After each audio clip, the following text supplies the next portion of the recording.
नमस्ते, beyond the यूगस के परिवार में आपका स्वागत है। तो चलिए कथा शुरू करते हैं।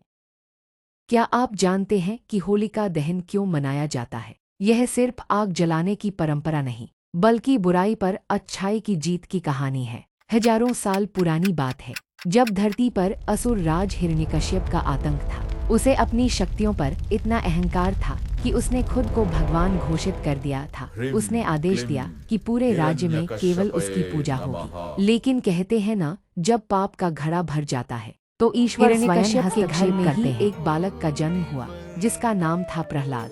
प्रहलाद अपने पिता के आदेशों के विपरीत भगवान विष्णु का परम भक्त था। वह सोते जागते उठते बैठते केवल नारायण नारायण का जाप करता था। हिरण्यकश्यप के लिए यह सबसे बड़ा अपमान था। उसने अपने ही बेटे को समझाने की बहुत कोशिश की, लेकिन प्रहलाद की भक्ति अटल थी। क्रोध में अंधे होकर हिरण्यकश्यप ने प्रहलाद को खत्म करने का निर्णय लिया।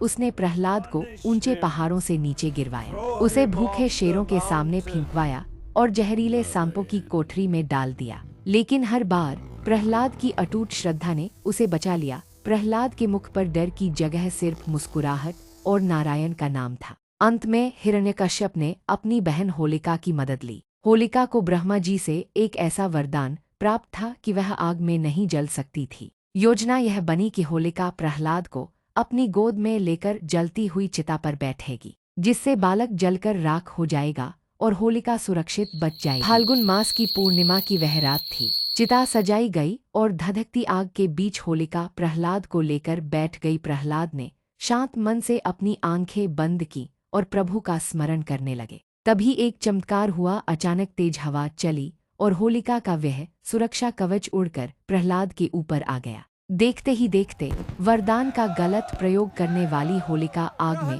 जलकर भस्म हो गई, जबकि प्रहलाद सुरक्षित बाहर निकल आए। तभी से बुराई पर अच्छाई की इस जीत को होलिका दहन के रूप में मनाया जाता है।